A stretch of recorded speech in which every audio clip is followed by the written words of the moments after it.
pemerintah harus beri perhatian serius terhadap kontroversi Laut Cina Selatan.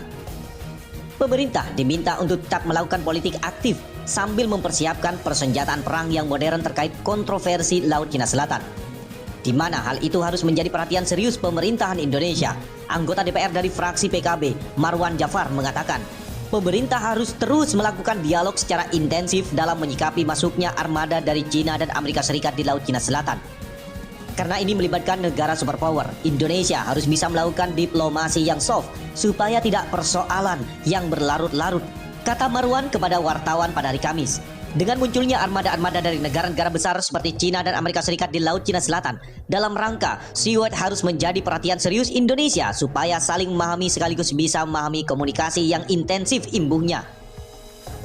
Menurut Marwan, yang tidak kalah penting adalah Indonesia tetap memainkan politik aktif sebaik-baiknya sambil mempersiapkan peralatan senjata yang lebih modern dan efektif, termasuk melatih prajurit dalam menggunakan senjata yang modern tersebut. Selain itu, harus didorong dalam level regional dan internasional meskipun agak sulit. Siapa tahu dalam dialog itu menghasilkan solusi, pungkas Marwan. Selain itu, Joe Biden sendiri mendapatkan peringatan perang di Laut Cina Selatan bisa terjadi pada tahun ini. Presiden Amerika Serikat Joe Biden mendapatkan peringatan dari panel ahli kebijakan luar negeri bahwa perang di Laut Cina Selatan atas Taiwan antara Washington dan Beijing sangat mungkin terjadi.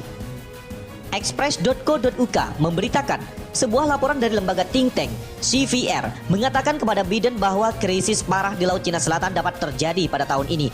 Kondisi ini menunjukkan tindakan Cina yang semakin agresif terhadap Taiwan yang mengarah kepada titik nyala berbahaya bagi Amerika Serikat. Survei prioritas preventif tahunan CVR telah menyoroti potensi resiko perang di Taiwan yang telah meningkat menjadi konflik tingkat atas.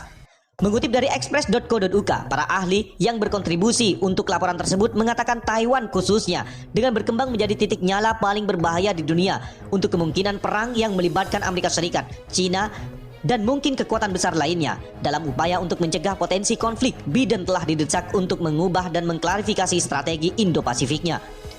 Tujuan strategis Amerika Serikat mengenai Taiwan harus ditujukan untuk mempertahankan otonomi politik dan ekonominya, dinamismenya sebagai masyarakat bebas, dan pencegahan sekutu Amerika Serikat tanpa memicu serangan Cina kepada Taiwan. Demikian bunyi laporan dari CVR.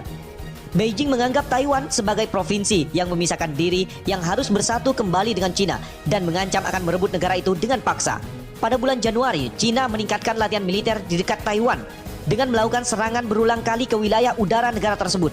Lusinan pesawat pengebom dan jet-jet tempur dikerahkan ke atas selat Taiwan. Kami dengan serius memberitahu pasukan kemerdekaan Taiwan, mereka yang bermain api akan membakar diri mereka sendiri dan kemerdekaan Taiwan berarti perang. Jelas Wu Qian, juru bicara Kementerian Pertahanan Cina, seperti yang dikutip dari express.co.uk.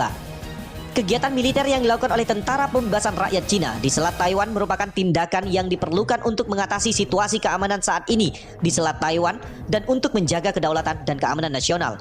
Mereka adalah tanggapan serius atas campur tangan eksternal dan provokasi oleh pasukan kemerdekaan Taiwan, tambah Wu Qian. Melanjutkan pendekatan mantan Presiden Donald Trump ke wilayah tersebut, Biden telah menyatakan bahwa dia mendukung kemerdekaan Taiwan dari Cina. Dalam panggilan telepon pertamanya dengan Ketua Komunis Cina, Xi Jinping, Presiden Amerika Serikat menegaskan komitmennya kepada Taiwan. Saya juga berbagi keprihatinan tentang praktik ekonomi Beijing, pelanggaran hak asasi manusia, dan pemaksaan terhadap Taiwan. Saya mengatakan kepadanya bahwa saya akan bekerja dengan Cina jika hal itu menguntungkan rakyat Amerika, jelas Biden.